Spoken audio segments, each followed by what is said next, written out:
When Coach asked me to come speak to you guys, I got really excited. Partially because I think football and fighting go hand in hand. We share a lot of similarities. You know, when you guys are out on the field, I'm out in the octagon, we're doing what we're doing, but we're both fighting when we go out there.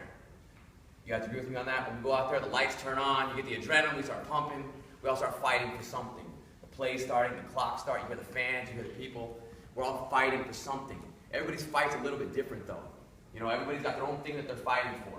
Whether it's yourself, your family, whatever it is, you're all fighting for something. Everybody's got that internal struggle. We're all fighting, you know? And what comes with fighting is going to be the ups and downs. We're all going to have things in life and on the field and the game that's going to tear us down to the floor. And we're going to figure out ways to come back up, or we're going to let ourselves stay down there. I'll tell you this firsthand from my career. I've been at the pinnacle of the sport where I was ranked in the top 20 of the world. Dropped all the way down where nobody cared who I was, what I did. I was nothing but a has-been. One point in my career where I thought I was unstoppable.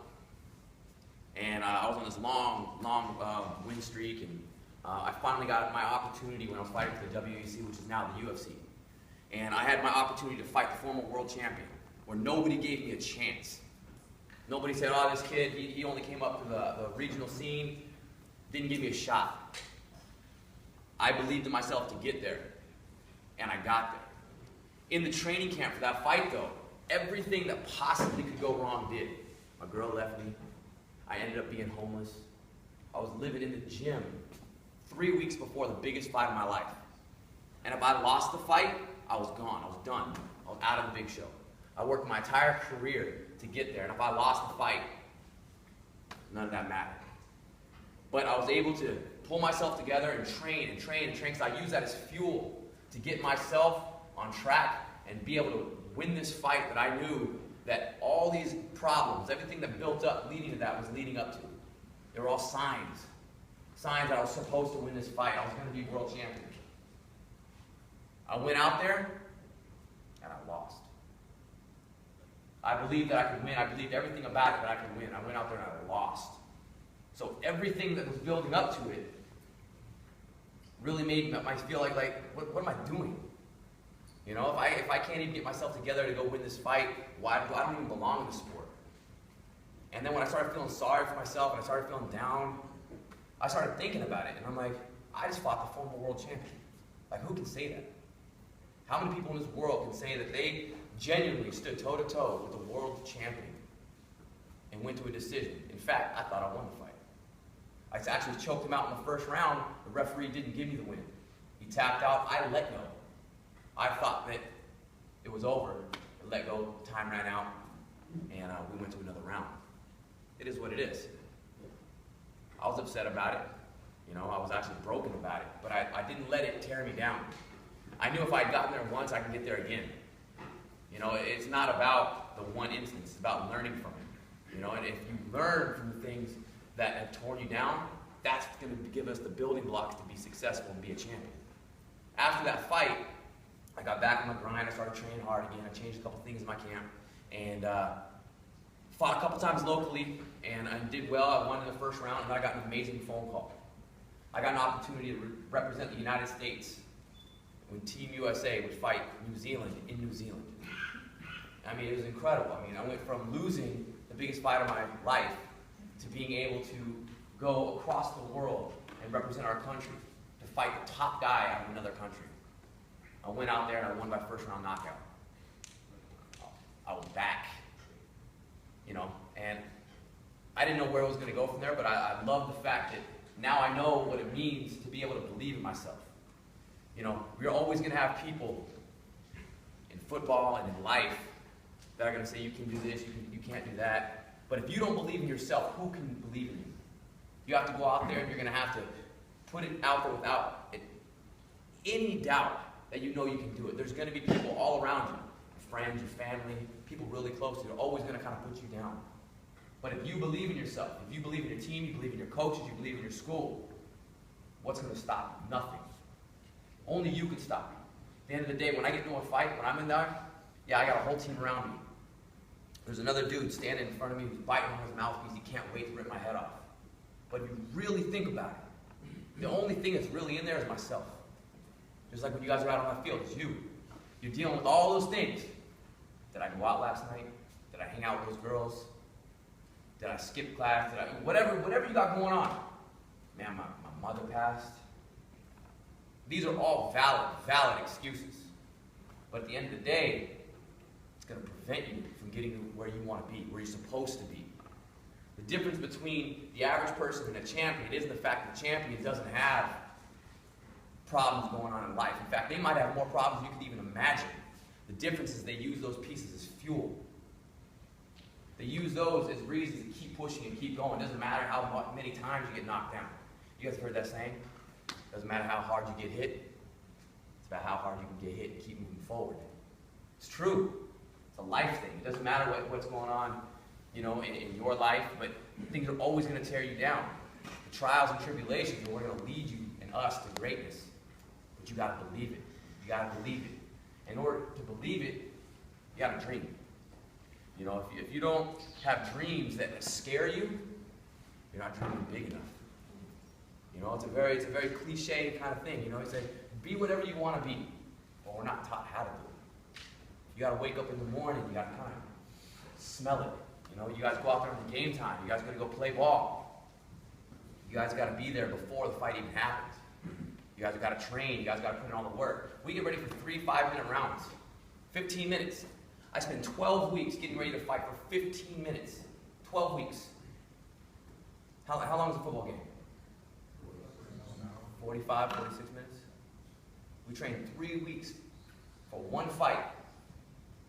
My last fight lasted 1.5 minutes. Luckily. We get these guys that go out there and they say, oh, I want to have fight of the night. I do too, but I don't want to have to feel a fight of the night. 15 minutes of a back and forth fight. Let's talk about championship fight.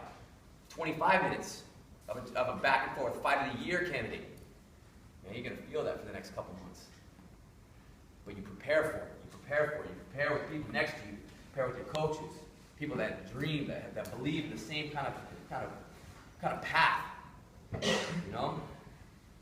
The people that'll tell you that you can't do it are the people that can't do it themselves. Does that make sense? The people that will always be around you that tell you that you can't do it are because they cannot do it themselves with their own inabilities. Don't let those people tear you down. Move those people away from your life. Be around the coaches like you got that are going to push you guys, that want to be champions. If you guys want to be a champion, listen to people around you who wants to be a champion. And that goes around for anything. That doesn't even mean just on the field. That's a life thing. And it took me years to kind of figure this out. And I'm still figuring it out every day, My whole life I was picked on and bullied. I'm supposed to be an artist. Now I'm fighting. In fact, I was a professional artist before I got into this stuff. My career path changed, and it was for the better. Not even for the better. It's just what was meant to happen. I always knew I was supposed to do something great. I didn't know what it was. And with art stuff, I was good, but I was just amongst millions and millions and millions of other artists. Now, my whole path changed. My whole thing I want to do now is, when I leave this place, when I leave what we're walking on, I don't want to just be another person that fought in the sport. I don't want to be just another person that contributed to what made all these other people have careers. I want my name to be remembered as a legacy. And I'm sure all you guys have your own dreams, your own wants, and you might not even know how to get there, how to even start it. But as soon as you kind of put a picture to it, that's a start. Take that picture, do the first step. Walk to that first step. Take little milestones and build into it. And the more you build into it, the more you start building momentum. Momentum is what leads us to success. You got to remember, success is a habit. People don't realize that. People always say, oh, that guy is so successful, he's just lucky. I don't believe luck. I believe that you put yourself in the right place for luck to happen. By constantly reinventing yourself, by adding pieces to your puzzle, by taking losses and taking failures and using that as motivation to keep grinding. In my opinion, there's no losing, there's only learning. And if you keep learning, you start building that momentum. Once you build momentum, you start seeing the vision clearer. The path starts opening up. You start seeing things a little bit better. All of a sudden, you feel indestructible.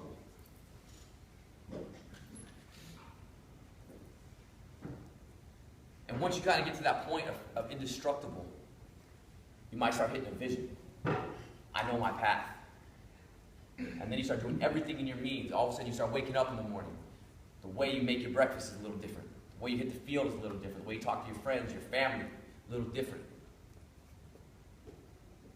But if you don't believe it, what you're saying to people, what you put on Facebook and Instagram, those little status updates, don't matter. If you don't believe it yourself, who's going to believe you? End of the day, those other people don't matter anyways. You need to do it for yourself. You need to do it for what your legacy is wanting to be. You know, one of the greatest quotes I've heard is from a motivational speaker, Eric Thomas. You guys know who that is? If you don't, Google him, YouTube him. If you're looking for motivation, look him up. Question he leaves for everybody is, what is your why? It's a very powerful question, because nobody can answer that but you. And it's a question that you don't ever have to tell anybody. It's something you keep inside.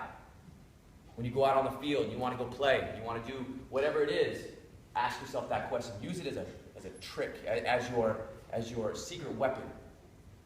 When you're trying to get yourself going, you're trying to get yourself motivated. What is your why?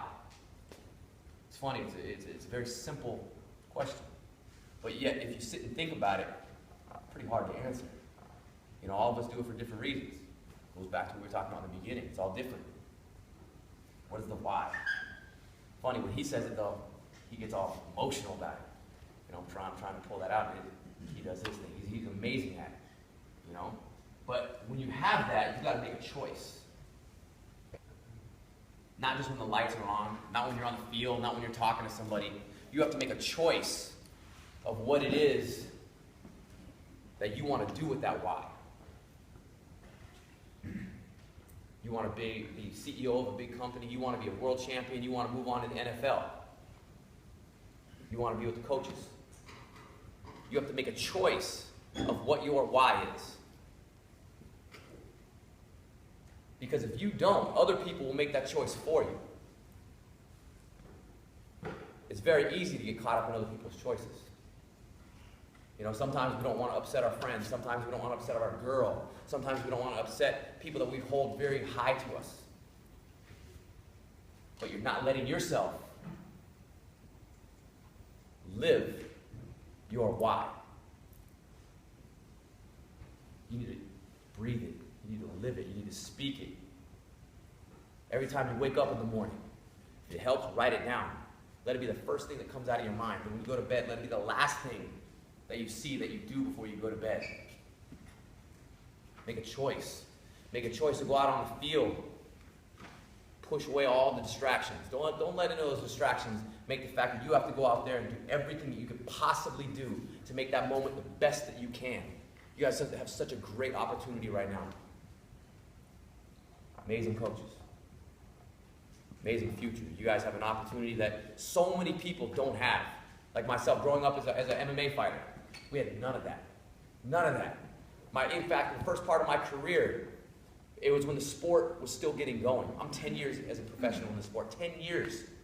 I was one of the first bantamweights to ever fight. We were figuring this stuff as we go. We didn't even have amateurs. I fought in Tijuana, Mexico for $150 when I didn't even know what was going on.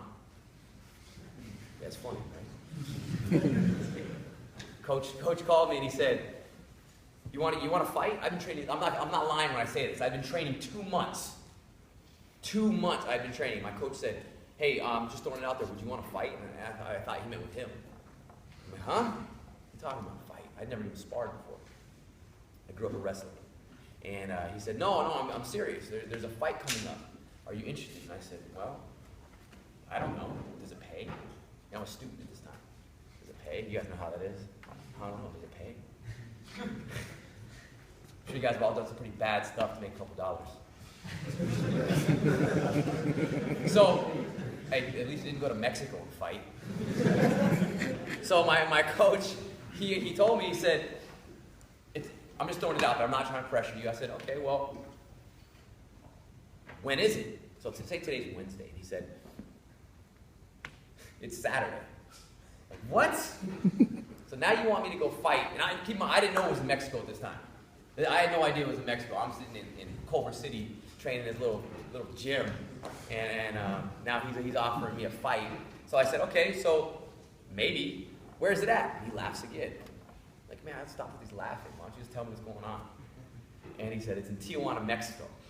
I said, what? Tijuana, Mexico? Yeah. You know, like, I have no idea why I said yes.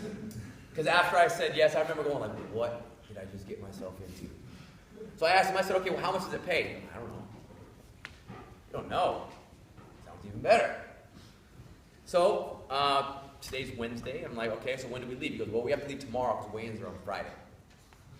What? Okay. So I'm trying to put myself together. I'm trying to figure all this stuff out. And go to Mexico. Of course, they have a hotel for us and everything, right? So we get out to Mexico. I don't speak Spanish, but I did find out enough Spanish to know that we didn't have a hotel. And this is a true story. Okay, so we get to Mexico, and I have no hotel, so we have to cross back across the border. Now I'm staying in San Diego. And we get to the event, and I've never seen anything like this. You know, I had not been involved in the sport at all. And I go out there, and I remember I would get to the arena. It's this 3-story bar. It's actually really cool. You got these three stories, and there's a ring right in the middle of it. I came out to Rocky. You know, it was the only thing I could do to get myself going. And I mean, come on, why not? And what was a trip, though, is because this is before the sport was anything. The people that bought ringside tickets, their job was to keep people from falling out the ring and to put their beers in the ring inside. So, you know, if the beer is more important, you let the fighter just fall out. I got beat up for 3 rounds. I knew one submission. And in the 3rd round, I was able to pull off that submission in Tijuana, Mexico, and they handed me $150 cash. Wow. Now, looking back on it, I realized I was a little crazy. But what it did is opened up my mind to anything is possible. I never knew I was going to be a fighter. 10 years later, I fought all over the world. 10 years later, I'm sitting here talking to you guys. So cool. You know, you never know what lies in front of you if you don't take the opportunities that are there. And that brings me right back to where I was talking about your why. Why are you doing it? Why are you here? Why are you sitting here right now? Why are you playing ball? And that choice, be it, live it, speak it, breathe it. You got to make that choice because nobody else will. And if you don't, you got nothing left. So what is your why? Make a choice. Be a champion. Live life as a champion. Breathe life as a champion. Speak as a champion. Go to sleep as a champion. Make a choice.